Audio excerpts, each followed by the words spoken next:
Hey folks, welcome to Free Press Sports with Carlos and Sean. Carlos, we have a really, really talented writer who's going to join us a little bit later in the show. Colleague of ours, Lindsay Green, and she's going to talk to us about the Detroit Free Press and Metro Detroit Chevy Dealers top 10 new restaurants and dining experiences. We know what Lindsay brings, Pulitzer nominated James Beard, award-winning food critic and just general food writer and general writer of life. I mean, that's what makes her so good. And we're going to kind of pick her brain about the list. She's going to talk about as much as she can and just food in general in the Detroit dining scene. That is later in the show. We look forward to having her. But in the meantime, since this is technically a sports podcast, we figured we ought to talk some sports. And the Lions season, as far as I know, is over. And that can only mean the Red Wings are rolling, and I know we're gonna get to them at some point here soon. The Detroit Pistons are, what would you say, Carlos? I don't even know what to say about the Detroit Pistons. Tyrese Halliburton said he took it personal where they didn't draft him. So there you go. How about that? How about that? Just to twist the knife. Be thankful. Twist the knife a little bit more, Pistons fans. But we do have a couple of college basketball teams, Carlos. Michigan State. You actually wrote about Michigan. I think you went in trying to write about Ward Manuel. It led to some things about Juwan Howard, and we're going to talk about that. But before I ask you my first question, Carlos, actually this is related to my first question for you. I want to let the listener know that I realized something about our buddy Carlos in the pregame, as it were, the pre-show chat, when we're talking about what we're going to do. And he was talking about going to restaurants and some special occasions with his family and trying to get into some restaurants in Detroit on the weekends. And just the way he talked about it, listener, was just like he was lugging 100-pound bags of flour up 10 flights of stairs. Just like this arduous, I'm going to go climb Mount Hood or whatever, just to get to a restaurant. He's like, oh, I can't do it. You got to wait. And I could hear the impatience in his voice. He doesn't want to wait. You don't want to be surrounded by people. That gave me a clue, listener, into some of why he writes his, hey, Steve Eiserman, when are you going to go make a move? I'm tired of waiting. Hey, Scott Harris, you need to get to the World Series right now. Enough's enough. I guess he can't say that about Brad Holmes, although I bet he will in the offseason. Where is the shutdown cornerback? Where's the edge rusher? I've had it. I'm tired of waiting. I finally figured that out. I'm relating Carlos's inability to wait at a noodle shop to the way he writes about the sports teams around here. I thought that was some good insight and good to see you. It's very good insight. Yeah. It's the opposite of you of 1957. It's fine. Let's keep going another 65 years. I get it. It's a process. Brad Holmes, you're doing a great job. Let's keep it up. Participation trophies all around everybody. Now with the restaurants, I mean, I don't know how anybody feels about this, but maybe we'll talk to Lindsay about it a little bit later. But it's tough if you want to go on a weekend to any of these, great restaurants that Lindsay writes about, and we have in the free press, and it's really hard to find a reservation at a reasonable time. I mean, if you're not, I guess if you want to eat at 4:30 p.m. or 9:30 p.m., you're okay. But it's just tough to. And and to me, it's one of those things. Also, look, if you go to a nice restaurant, whatever it is, hey, they got a bar, you can hang out for a little while or something. Okay. That's not too bad, but when you don't take reservations and there's really nothing to do other than sit around and look at your shoes, that's a harder. I'm not going to call anybody out, but I'm sure I'm not the only one who's had this experience, and so I'd like to get into these restaurants. And I don't know if Lindsay, part of the thing is because of it's her job. I'm sure she doesn't just go on the weekend. She probably has to hit these places on Tuesdays and Wednesdays just to make it a little bit easier on herself. Tell them who you are. Tell them who you are. That's the way around it. Definitely. And I'm not going to tell them who I am. They're definitely either not going to let me in or spit in my food. So I am Carlos Menares, or Los, as my friends call me. Yeah. Just tell them who you are. They'll let you right in. I'm Sean Windsor. I know Sean Windsor. Nobody knows who I am, but they know who Los is. And look, here's how I see it. You should be able to stand there and wait and hang out and not look at your shoes and just be reasonably okay that you're alive. And talk to the people around you. 20 minutes sitting in a vestibule, standing in a vestibule talk to the people. Talk to the people you're there with, I presume, that you love, So they're probably okay people and interesting people. Sit there and chat with them. Use that time to catch up with your kids if your kids are there. You know what I mean? There are other things to do than just be fuming at the world. Oh my God.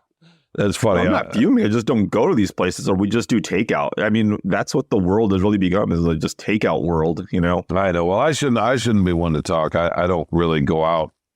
I go out very, very little. It's either cook and we don't cook as much as we used to. It's mostly takeout. And it's just kind of where we're at. That's sort of sad, I guess, in a way. But you get into a routine. You get to a certain age, and you just bring it home. And the other thing about it is, if it's just two of you, you can just go get one order if you're carry out, and you can share it. So it's not, in some ways, it's cheaper than going to the grocery shop and cooking. You know what I mean? Depending on where you're getting takeout from. Maybe. Well, no, Maybe. Think about it. I mean, if you think about what's the average amount you spend when you go to a grocery store for dinner? For dinner, just buying dinner Yeah, ingredients? if you go buy all the ingredients you want for dinner, what's the average amount? And I don't mean, get a frozen prepackaged meal, but if you want to cook. We made stuffed peppers the other day, and bell peppers and some ground turkey and onion, and that's 3 meals that we got out of that. I don't think that's very expensive, but No. I know you're having the dry aged tomahawk. No. But seriously, Sean, what's the ground turkey? The $7 a pound? Yeah, it was probably like something like that. $7 a pound. And what'd you pay for the peppers? $5-6? Peppers, 6 peppers, $1.50 each, something like that. Yeah, so that's $10. So we're $12. we're at $17 already. That's just with the peppers and the turkey. Now, obviously, all the spices. $20 for all that. Yeah, and then that doesn't include But that doesn't include salad or whatever else. Exactly. So to me, it's usually about $20. Now, you can maybe spend 40 and get 3 meals out of it, or 30 for whatever, and there are ways around it. But yeah, you're looking at $20. And the other night, I went to a local place called No Thai. It's fine, whatever. It's kind of like fast food Thai. It's not fast food. I mean, they make it from scratch.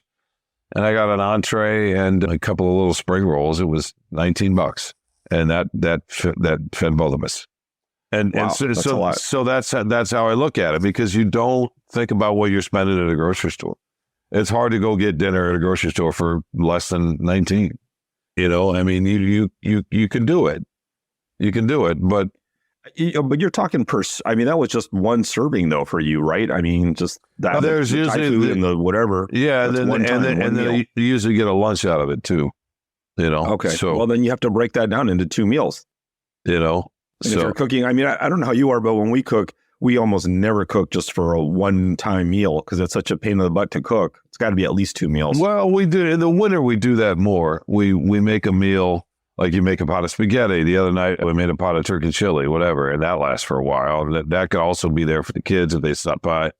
I don't know how we got onto this. This is a long way from Michigan State. But this is real stuff that people are grappling with out there, right? I mean, it's feeding yourself is a chore right now. You know what I mean? In a lot of ways. Yeah, it's always been hard. I mean, but, if you're, financially, sure, the cost of everything is going up. The ingredients and all that stuff, transportation of, material and all that. I mean, sure, it's more in the last probably 5 years. It seems like the prices have gone up a lot more. And you feel it, and look, and you still, hey, save your money, go out. Well, Lindsay is going to talk about the Detroit dining scene, and that's still great and fun, and special occasions, and all of that. All right, okay, we look forward to that. But in the meantime, man, it's funny, the Lions just turned this world upside down. We're not used to having good things to say about them in January, right? I mean, it's still sort of, the Super Bowl's been, a week and a half ago. It's still sort of lingering out there a little bit. But the Lions are usually not very good. The Wings are good right now, but they have not been good, not super competitive for a while. The Pistons, obviously. And so Michigan State basketball have been really good, and not so much lately, but they had like a 10-year run of where one or the other was really, really good. And it's kind of at I don't want to say a super low point. It is for Michigan for sure, but what do you make of what's going on with these two programs right now? They're not providing the normal winter boost to our region. Well, I'm very disappointed, but mostly in you, Sean, because you wrote a really nice hype piece in the summer. You went to some, high school basketball Jim or whatever, watched Michigan State play and said, you were assuring us of a Final Four spot. I don't remember writing that part at all. Number 1 or 1A. What did I write? Class. I wrote he's got a lot to figure out. He's got pieces, but he's got a lot to figure out, which he still is not. But he's got pieces. It's very promising, and this might be the team that he needs and wants, and he's been working. So Hogard is amazing. All these things, and it's for Michigan State. I mean, it's they're going to make the tournament. They're going to be an 8 or 9 seed, something like that, unless they go beat Purdue, which is very unlikely. So they'll be in the mix. I don't know how far they'll get, right? That's always the question. You know what that means, right? 8 or 9 seed. That means they're playing a 1 seed if they in their second game, which means they're not going to get out of the first weekend. So, yeah, But right now, as you wrote a really good piece the other day when the Spartans came to Chrysler Center and put a beating on your Wolverines, and not a beating, but they took over that arena, and right now it's that program is in a free fall. They're nothing's going well. Juwan Howard's on the firing block. Ward Manuel pretends he's not watching anything, I guess. I mean, I don't know what he just doesn't want to address it, and sticking to the whole I don't make. And I get it. That's okay. You don't want to fire people, whatever, do decisions in the mid-season of any sport. Okay, that's fair. But, I think he's clearly not telling the truth, that he's not making. If he doesn't know what he wants to do with Juwan after this, he's at this point, come on. I mean, you're just not telling the truth there. But I mean, what was that environment like when it was? It felt like Breslin Center Junior, right? It reminded me of in the days before Beeline got there. Excuse me, sorry about that. The Brian Ellerby, Tommy Amaker days. I know Ellerby had Ellerby and Tommy Amaker. Ellerby had one. Days? Ellerby did have one good year. I think didn't Ellerby win the inaugural Big Ten tournament? I think when Tractor Trailer and those guys. I think he did, but. Lewis Bullock. No, that's what it reminded me of. There was a stretch where Michigan State was really, really good, and Michigan was not. And this is before John Beeline, and State fans would completely take over Chrysler. I've actually seen more State fans than even last weekend when Michigan State played at Chrysler. So, but it reminded me of that. There was green everywhere, the go green, go right chance. The only difference is, well, some of those games were competitive back then, and I want to say, I'm trying to remember what kind of streak Michigan State had over Michigan. It was decent at one point.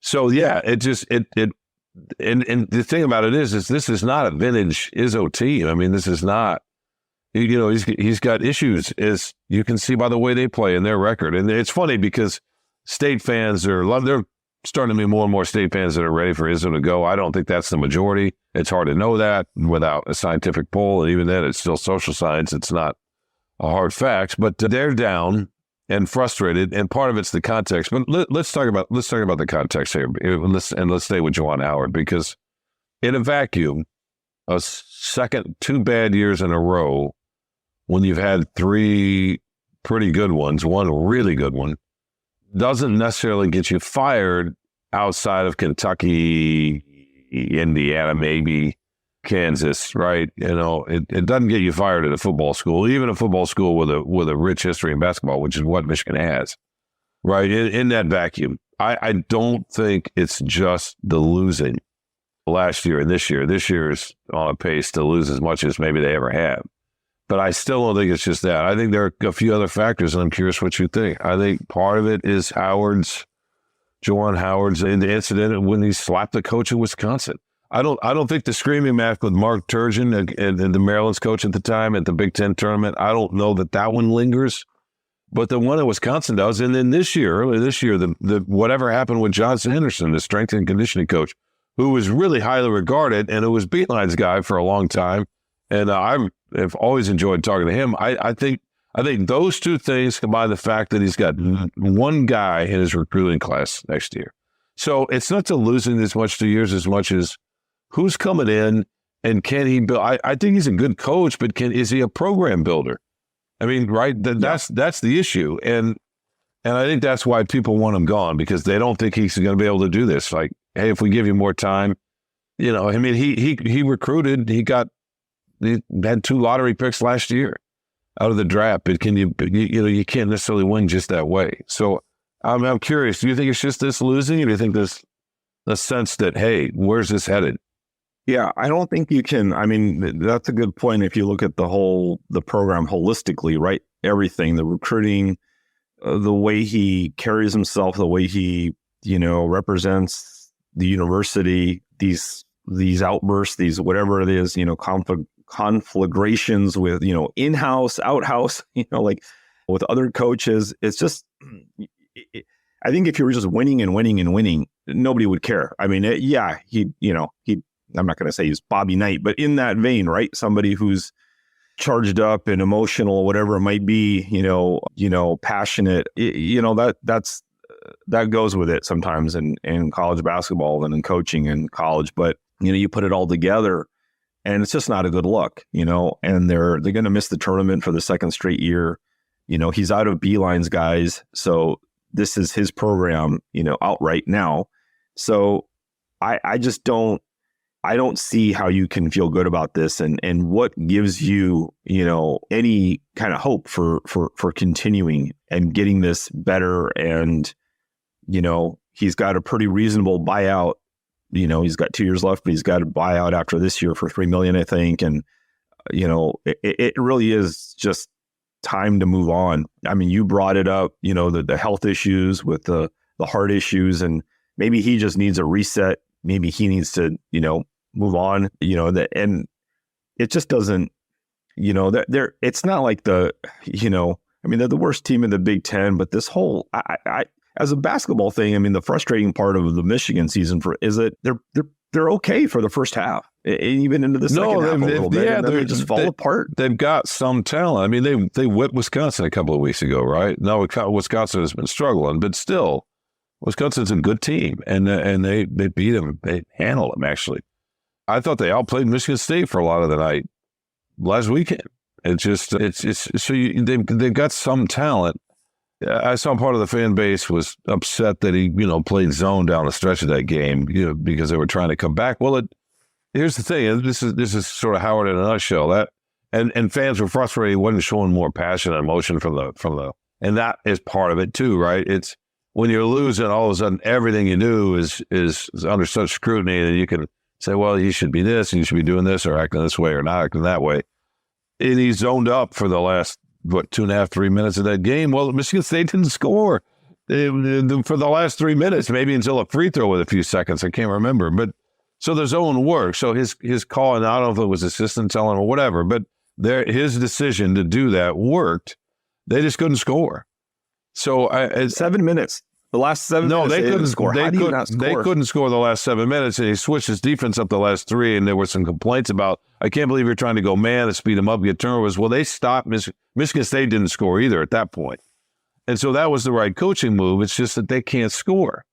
And, Doug McDaniel's a good player, but so that's the thing. I think strategy-wise, X and O's-wise, I think he's good. He comes out of one of the best film rooms in the NBA, if not the best, and Eric Spoelstra in the Miami Heat. The guy knows ball. Does he have a feel for rotations, managing a game? He looked like he did a few years ago. But those are quibbles to me. The bigger issue is, can he find players and keep them and develop them? Because that's how teams are winning right now in college basketball. You're not really seeing a bunch of lottery picks on the same team that are going to leave after 1 year. That is not as been as successful.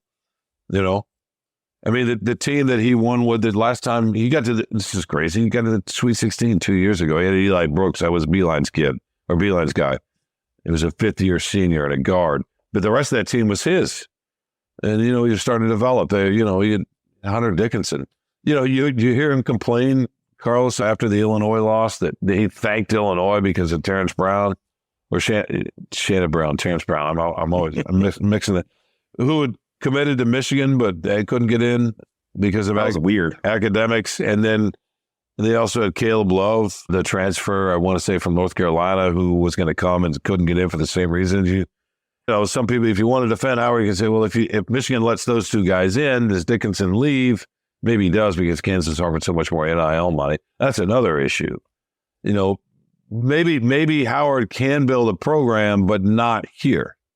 Right? I mean, that's possible. The kind of the way he wants to build a program, and it's just maybe the way Beeline built a program is how you have to build it at Michigan. I don't know. I mean, it's hard to argue bringing him back. It is because of everything. If he had if he had a recruiting class out there, you could maybe see it. You know, if he had some young, promising. I mean, Doug McDaniels is promising. You can change fairly quickly in basketball. It's just a couple players sometimes, right? Sometimes one guy, but the right players. Sometimes one. I mean, it can change fairly quickly. So I don't know. I don't get the sense that they're going to fire him. No, I think that why not? I just don't think that's how Ward Manuel does things, and he's been publicly supportive of him. I mean, I guess if they go winless the rest of the season and they're all blowouts, maybe.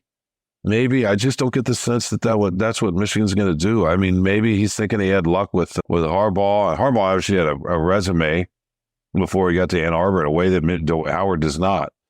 But Howard did have a few good years, and he had one really good year. And people say they were with Beeline's guys, but they weren't really. They had Isaiah Livers and Eli Brooks.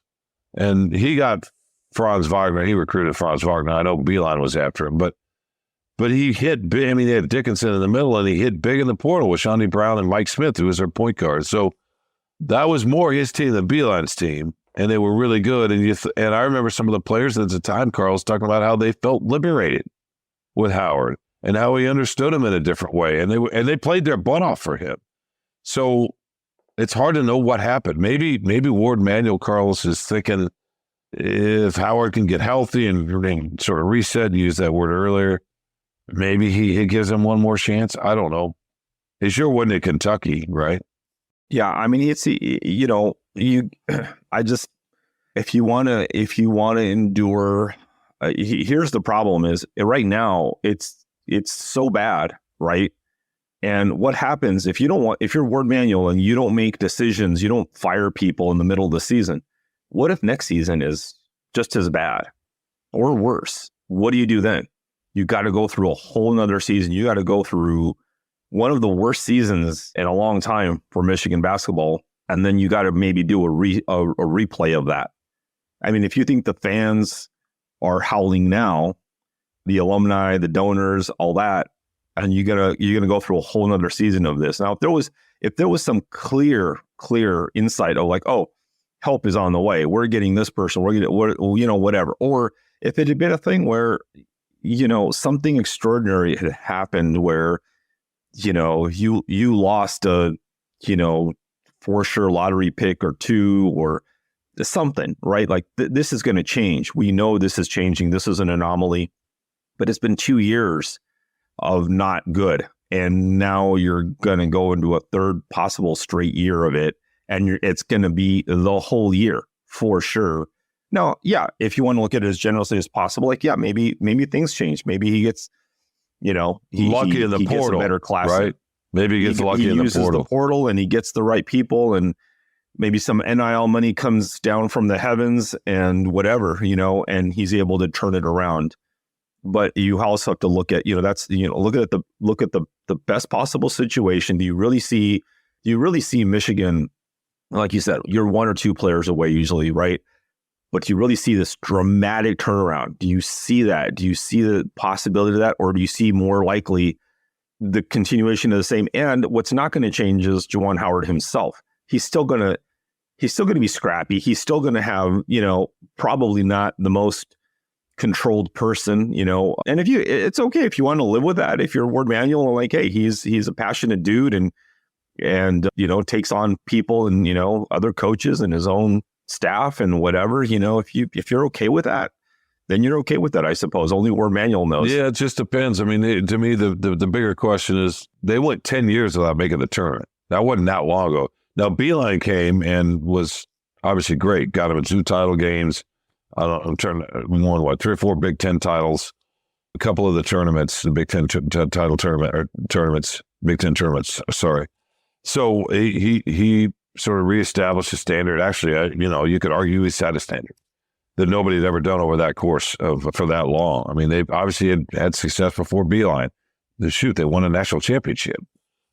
and were regularly good there for a while in the 80s, and then obviously through the Fab Five era and even the post Fab Five era, that group that came in after them, Maurice Taylor and all those guys, those teams were good, and those players are great at pros.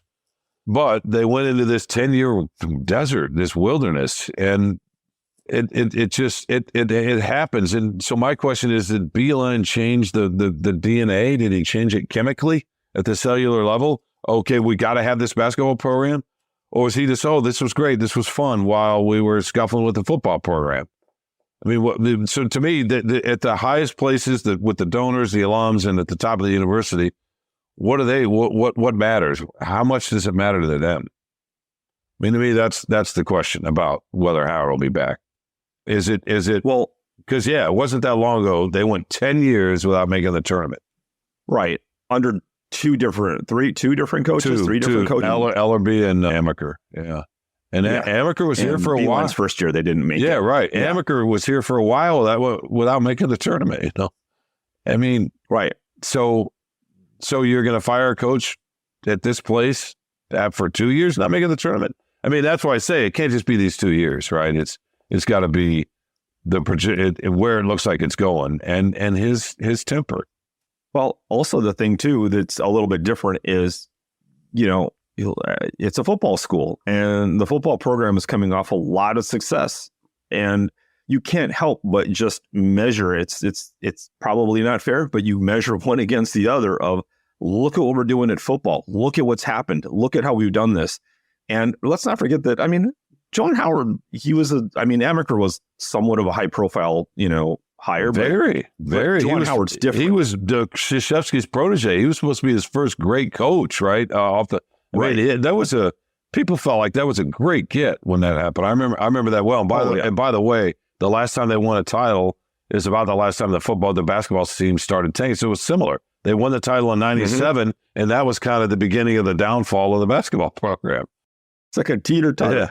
But you can't help but and probably there's, I would imagine, a lot of the, well-heeled donors for basketball are probably the same guys who are, throwing in for football. I mean, it's probably all athletics generally, sure. And by the way, Carlos, players, from what I've been told, what I've been told kind of off the record, most of the former players, other than the Fab Five, are sick of him and want to change. And some have even started taking to social media, or some of Beilein's guys. So that's been interesting, but it's tough. It's the optics. It's the optics of, like, look at how we got to the mountaintop in football, and we're in the basement in basketball. Why can't we be both? Maybe not even great in basketball. Sure, you want to be great, but good and consistent and better, and representing your school, better. All these things, just. All of it, no, I don't know. I mean, a Sweet 16 run next year will probably fix a lot of problems, I guess. It completely would, and you never know. Look, I don't think if there's any argument at all to bring him back. I'm not entirely sure what it is, other than, I guess, if you want to take away the behavior issues and the recruiting issues. I mean, they're not recruiting issues, but the fact that there are no recruits coming in as of right now, if you take that away and just say, hey, you had 3 good years and 2 bad years, is that enough to get rid of him? I mean, maybe that's the only way you could justify bringing him back, if you just want to take the record of the 5 years in a vacuum. And because he's had some success, so he's shown he can do it. Look, yes, he had some of Beilein's guys, no question. But anyway, look, we're kind of running out of time, Carl, so we'll have to get to Michigan State, and there'll be time, because they're I assume going to make the tournament unless they completely bottom out. That's a different story, because some of that fan base is getting restless up there too, but the standard's different, right? It's different, and they're spoiled a little bit. And the NCAA selection committee takes 10, 11 Big Ten teams every year. So they won't this year. No, the Big Ten's down this year. They'll probably be 6. They love the Big Ten. Maybe 7. It's TV money. But they go by the nets and all these rankings and the math of all that. The Big Ten's not going to. The Big Ten didn't have as many last year, and I would imagine fewer this year. But we'll get into Michigan State down the road. They had a tough loss They just didn't play with any kind of heart, I didn't think, and competitive spirit in the first half. Did more in the second half. Maybe they were tired, whatever. There are always reasons for things in life, Carlos, but they've got some issues. They had been playing better, though. They'd won 3 in a row before that, and overall had won, 8 of 10 or something. So they had been trending generally in an okay direction, and they're starting to figure some things out. Do they have enough time to get it all the way figured out? We'll see, and we'll talk about that more next week. In the meantime, we need to take a break because we need to get to Lindsey Green, bring her in here, and talk about something that really matters, and that's food. Right, Carlos? That's all that matters. Okay, and forgive me if I repeat myself later. But all right, let's take a quick break, and we'll be right back with more Free Press Sports with Carlos and Sean.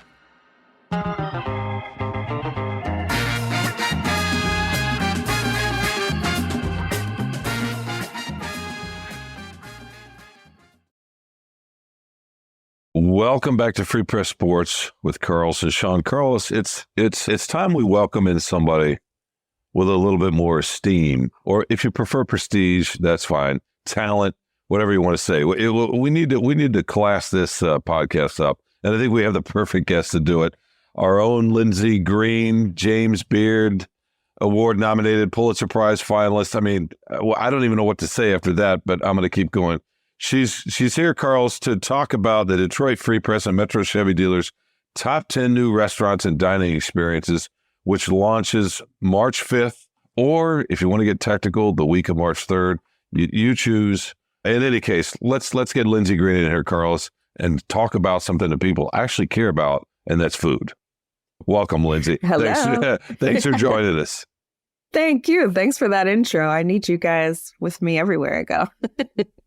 Well, I try to do that Sean for Carlos hype, too, man. Anytime. I try to do that for Carlos too. He Carlos carries around a lot of esteem himself.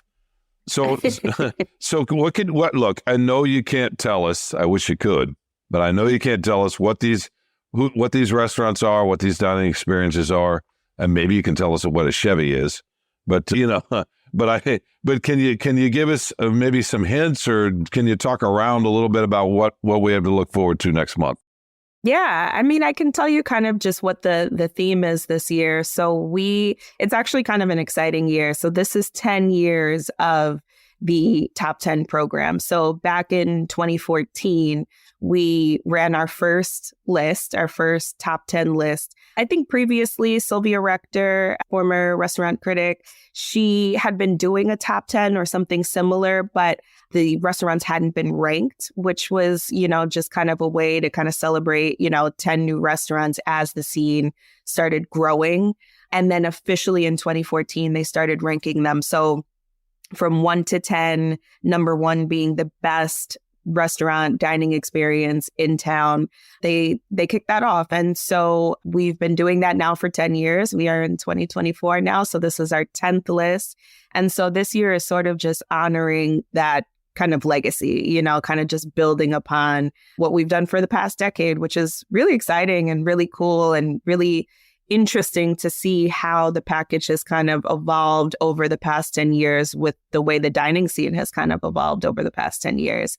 The other component that we have is the top 10 takeover series. And so that kind of was established as a way to allow readers to enjoy these restaurants that are on our list with us. It's a dinner series that runs typically from around March or April through the fall. And it gives everyone a chance to come and eat with us at each of these restaurants. We get to honor the restaurants and present them with an award and just have a good time and eat. So this will be our 10th dinner series too, which is pretty exciting.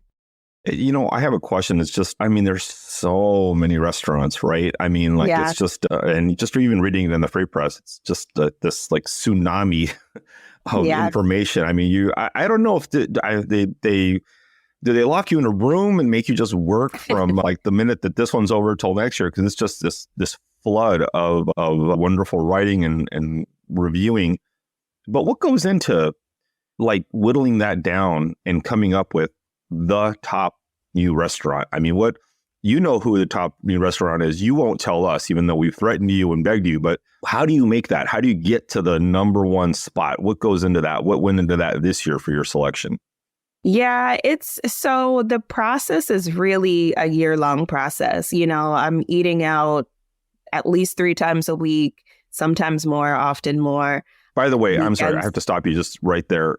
Sean just had a little mini stroke knowing that you're getting paid to eat out 3 times a week. Yeah. So yeah, that's a good, tough job, Lindsay. But I'm sorry, keep going. It's Sean true. will recover and do. you can keep talking. I do have the best job. It is, there's lots of perks. But yes, I'm eating out throughout the year and kind of just keeping tabs on which have been my, top meals of the year and kind of just jotting it down in my notebook and making mental notes of where they might land on the list. So it really is something I'm thinking about year round. I start to really prep around November. So last November is when I really started, creating the list. Sometimes it starts as a list of 20 and then it gets narrowed down. I think what you'll see with it being the 10th year is how that process kind of has changed over time. And that's really just reflective of how the scene has changed over time. I think I've been in Detroit now for 7 years. You guys have been here much longer and you've seen really the dramatic change of the restaurant scene, I'm sure. But for me, it's, at one point there were, maybe a couple new restaurants that opened here and there. Now feels like there's a new restaurant every couple weeks, And so it's not only just thinking about what, a great meal or a great ambiance or great service. It's really starting to see restaurants kind of battle against each other with the extras, with the bonus elements that they have, which has tended to be, what are they doing beyond the food to sort of serve the community? Are they thinking about things like sustainability? Are they, offering, there are some places that you'll go where you can buy a meal for your neighbor. You'll maybe pay $20 extra and that goes towards a meal for somebody who might not be able to afford it. So things like that are really helping to make this list more than just, great food is the baseline, but it's the extra stuff that really, I think, lands them on the list. And something else I'm thinking about is that great food isn't just, served in a conventional brick and mortar anymore. We've got a lot of really exciting pop-ups here. We've got great food trucks. We've got people who are serving really delicious food in these sort of unconventional ways. And so you'll see some of that on the list this year. We did that last year too.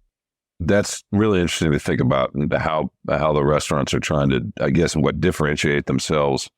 At some point, though, it's about the delicious bite. And by the way, just to set the record straight, I reviewed, maybe we've talked about this on this podcast with you, Lindsay. I reviewed restaurants for a short stint in Alabama and couldn't do it because I like food too much and I didn't want the pressure I just wanted to go eat.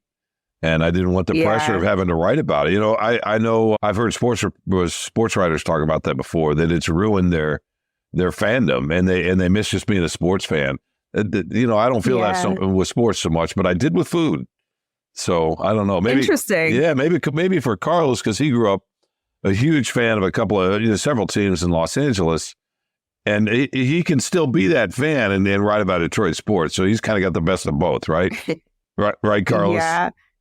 Well, yeah, I guess it's kind of like I wouldn't want to cover my favorite team. That's for sure. Like I would never want to cover the Dodgers or the LA Kings, but I guess that'd be like if Lindsay's covering just her favorite restaurant, that would be kind of weird, but yeah, so Lindsay, just to clarify it and for the listener out there, like Sean had that problem, but most of us are adults and understand you can review something and also enjoy your dining experience elsewhere. So Sean does eat a lot. So that is a problem. No, it's not. But no, Lindsay. No. Lindsay understands it has nothing to do with adulthood. Not that you know anything about adulthood, but Lindsay understands that, right? You don't. It's the work. You don't want to work. You just want. I get it. You want to do your hobby or what you enjoy. You don't want it to be associated with earning a living. That's how it was for me. For me, I think I love to eat. And so the eating part is the easy part. And yeah, it maybe gets a little trickier when you have to articulate why the food was so amazing or what was so fantastic or otherwise about a dining experience. But it never feels like work to sit down and have a really delicious meal or not a great meal either. I was a takeout kid too. I grew up on lots of fast food. I grew up on eating out all the time in New York City. That is how I've lived my life forever. So yeah, it hasn't lost its luster for me. Writing, yeah, can be a challenge, but once you get into the groove, it's all fun. Another thing that I struggle with. Oh, go ahead, Carlos. Sorry. Just wondering, does it ever, are you able to separate it entirely, or is it sometimes your criticism and critical thinking sometimes seep into this horsey sauce on this Arby's thing is just not quite right. It's just a little, whatever it might be. I mean, does that ever happen to you, that professionalism seep into your kind of basic enjoyment of stuff sometimes? Not really. I think it's funny because I haven't necessarily formalized my process, but I think what I tend to do is when I sit down to eat, I really try to just have the experience. I'm talking with, my husband or whoever my dinner companion is. I'm having a good time. But what I try to do is take photos of my dish, even if it's not to just take a photo so that it looks beautiful and I can post it on Instagram. I'm taking a photo so that I can remember what the bite looked like, what that bread looked like when I bit into it. Was it soft? Was it crunchy? Was it chewy? Getting little details of those were sesame seeds and that sauce was, a dark color or whatever it is. I try to really take photos and also do little voice notes for myself to kind of remember things that come to me as I'm eating without it taking over my experience, so that when I sit down to write, then I can go back and remember all of the little things that I might not have really been paying close attention to while I was eating, but I can remember them, when I'm doing the work. One thing that is funny enough, back in, this was, I guess, in the 90s, when I was doing these restaurant reviews, another thing I struggled with, and I was in a much smaller market at that point in a town in northern Alabama, and that was part of it. But writing critical restaurant reviews, especially in a market like that, especially when the restaurant, and we didn't really write about change, right? So somebody's saved up or borrowed, or somebody's stuck their neck out in a huge way. And if it's not very good, and you owe it to the readers to say, okay, they're really struggling here, but you could potentially ruin their business. That's a really, really tough spot. It's not like being critical of when Carlos and I are critical of an athlete or a general manager or coach or whatever. They're making millions of dollars. It's not going to ruin their life financially. So it's not at all the same. How do you handle that? How do you deal with that? Because I struggle with that, thinking about the effect of that. Yeah.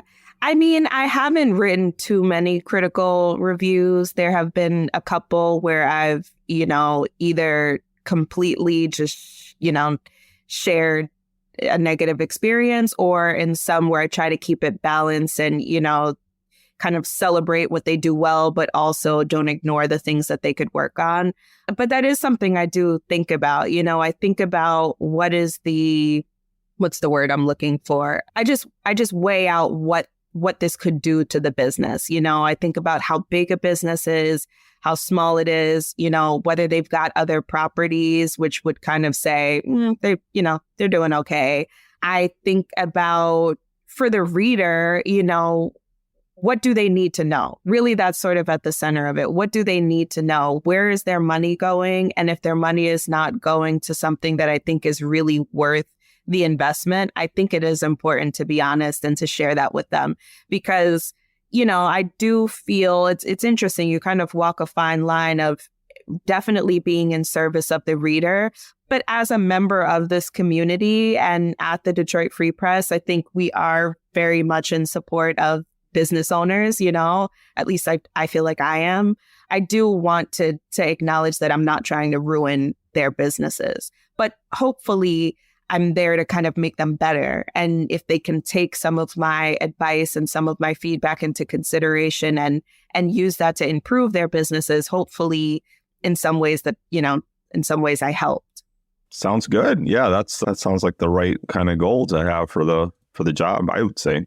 Yeah, no, it's just it's tricky, and I know. Look, negative criticism, especially with food or the arts or this with sports, whatever, it's often fun to read, right? It triggers the dopamine in an awful lot of people, and it's easy to lose sight. It's Right. it's easy to lose sight of what's really going on. And another thing too, and you do this. This is partly why you became a Pulitzer finalist, but Carlos was joking earlier about me and food and writing and all that. I do occasionally like to write about food, but as a personal experience, it detaches to some part of my life in some way. So it's almost that's nostalgia.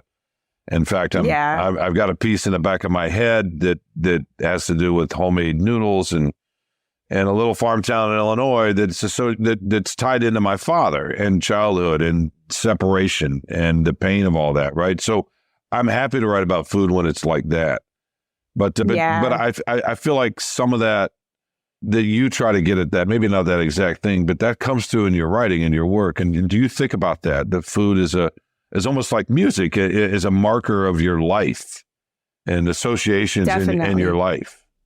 Smells, tastes, all that. Yeah. Yeah, that's my favorite type of food writing. I really enjoy, my title is Dining and Restaurant Critic. And so part of my job is to do this, right? To work on Restaurant of the Year and this top 10 list.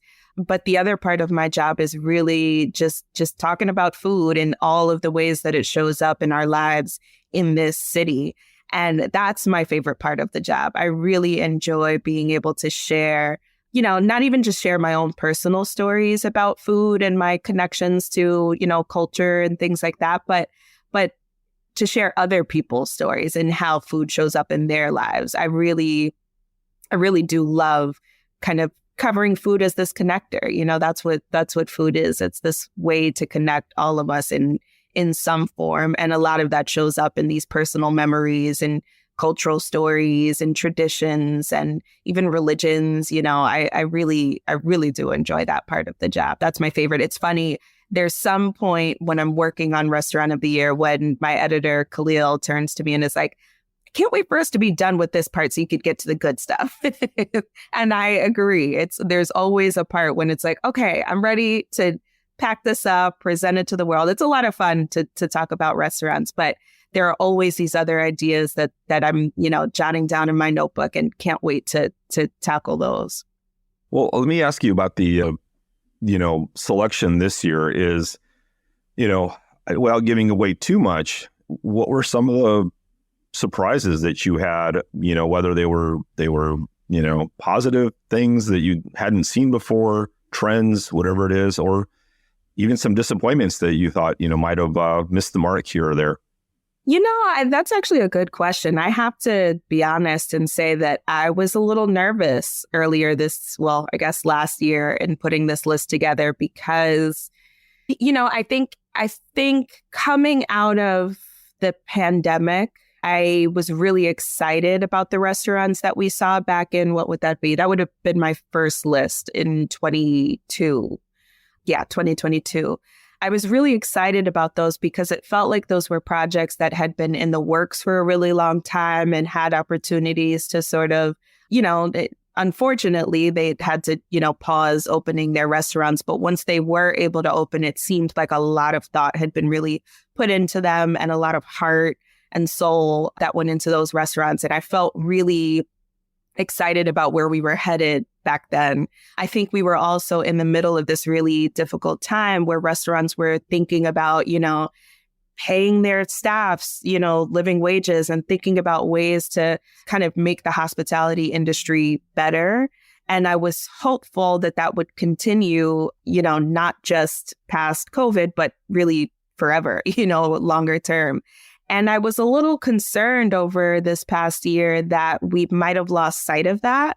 We started to see restaurants that were bigger and flashier, and we got lots of hotel restaurants this past year. And so those are big projects that are managed by big hospitality groups that are a lot of times outside of the city. They're not local businesses. And I was just concerned about what that means for the dining scene and whether that's the trajectory that we're heading moving forward.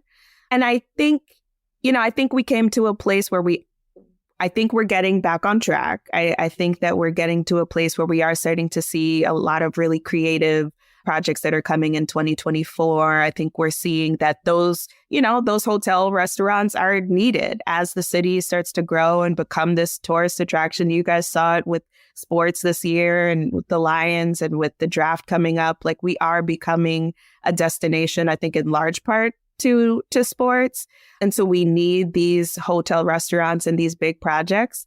So I do appreciate them. But I think for a minute I was a little like, where are we going? So I'm really excited that for this 10th anniversary list, what we're able to do is, again, include more than just traditional restaurants, kind of look back on all of the things we've done over the past decade. And so we're able to, shine a spotlight on a food fighter who was able to give back to the community through this kind of this food lens. We're honoring a chef of the year this year, which is something we've done in the past. So we were able to kind of break out of the traditional, just brick and mortar restaurants, although there are some of those on the list too.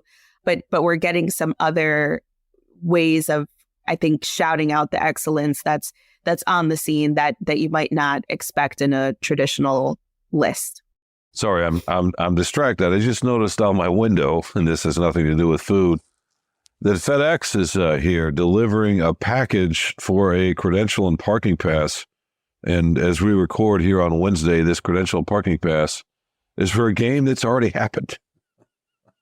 So you're not going to make deadline, is what you're saying? No, well, I had to find another way, but that's funny that, normally it's not that big a deal if a package is a day late, right? But this one did kind of matter. Speaking of sports and all that. So before we let you go, Lindsay, and I know you've got to get on to other things, you've got other, in fact, podcasts to do. Trader, thanks a lot. I can't believe it. But just a few of your favorite bites that aren't on the upcoming list. And by the way, you'll be proud of me. Maybe you won't. But I finally ate it. How do you pronounce it? Baobab fare? Baobab fare. Yeah. Baobab fare. Yeah. Yeah. No, it was delicious. I had the fish among other things, and it was delicious. That fish is so good, isn't it? It was great. The place that I want to go try, and I don't know why Carlos will make fun of me, but I've got schnitzel dreams. I want to go try Alpino. And again, I lived in Germany when I was a kid, and so that's probably part of it. That's probably part, as a military brat, that's probably part of it. But I'd love to try that. I don't know if you've tried that, Carlos, but a few bites, a few recommendations that you can send our listeners to that are not on the upcoming list. Yeah, no, Alpino is a great one. You should definitely get there. Also, if you love schnitzel, you should get to Oak Parker. It's a new place in Oak Park. It's kind of like a gastropub. So they've got a small food menu, but, they've got a whole selection of drinks. It's a really cute place. They've got great schnitzel there that I love. Let's see, what are some other great bites that I've had? I mean, I've probably said this on this show before just because it's always my go-to, but Yemen Cafe is like one of my favorite spots ever. I just always end up there. That honey butter bread is just, it's like, I bring my friends there when they come, from New York, and they're amazed by it. It's just so good. What else? Oh, so I actually want to write a story about this. I think that the chicken drums that they have at Toko Roro in Eastern Market, that's a new spot, I don't understand why more people are not talking about it. Like they're huge. It's almost like having a turkey leg, but it's chicken. They're like giant. They come in different, they've got different sauces. I think I might have had like a jerk. I can't remember what the seasoning was that I had on it, but it might have been like a barbecue jerk or something like that. Just so good. And I don't know why nobody has actually shouted that out. That's Toko Roro. How do you spell that? Toko, I think it's TOC. Don't quote me on this, but I think it's TOCORORO. Okay. In Eastern Market. You write that down, Carlos? Very good. Yeah. Toko Roro. So that sounds delicious. How about any last questions or thoughts, Carlos, before we let our colleague go? No, I look forward to it. So when will the top new restaurant be revealed? What date is that exactly, if you know it, Lindsay? Yeah. So that's Wednesday, March 6th. We'll be rolling them out all day. Okay. By the way, the Ladder Wine Bar, that's still rolling? That's worth a visit. They're still going. Ladder 4, sorry. Yeah. Definitely. They're doing really well. They were just named. I know they were on a Bon Appetit list recently. I believe they were on the New York Times list recently. Yeah. So they're doing really, really well. I'm really happy to see them. Carlos, one of their dishes highlighted was a chicken sausage, where they actually have the beak coming out of the end of the sausage. I thought you'd liked it. Hard pass on that one, but okay, yeah. Yeah, no, I thought you'd Not liked interested. it.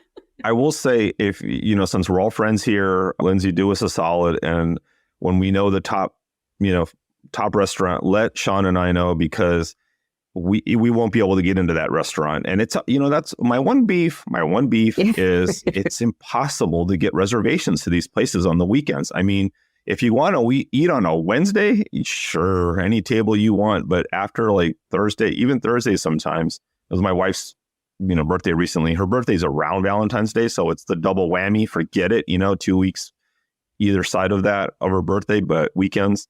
But it was impossible. It was impossible to find any reservations. I was like going through the list last year of like, oh, let me try this one. Nope. And it was like, oh man, this is just like, do you want to eat at 4 or do you want to eat at 9:30 p.m.? One of the two. Exactly. Those are the only options you have. Yeah, sorry. It's kind of my fault, especially once the list comes out. It doesn't make it any easier. But I'm happy for the restaurants. I mean, sometimes they might not be too happy because it could be a little overwhelming. But at the end of the day, I think it's great for business. So happy to I don't know, give them a little boost. Well, we look forward to your work. We look forward to the list. Thanks for joining us, Lindsay. Again, if you missed it at the top of the show, wherever it was in the show, I can't remember where it was in the show. It's one of those days. But if you missed it earlier, Lindsay Green's Detroit, can I say it's yours? Let's just say it's yours. The Detroit Free Press and Metro Detroit Chevy dealers' top 10 new restaurants and dining experiences starts on March 5th. Look for that. Look for everything Lindsay writes. She's one of the best in the biz. We're lucky to have her at the Free Press, and we're thankful that you spent some time with us today, Lindsay. Thank you. Thank you, guys. This is always fun. Yeah, good to have you in. All right, Carlos, let's take one more quick break. Get on to your favorite thing, because that's what matters. I think maybe not as much as Lindsay, of course, but certainly matters more than me. All right? I can't wait to hear that, too. All right, we will be right back with more Free Press Sports with Carlos and Sean.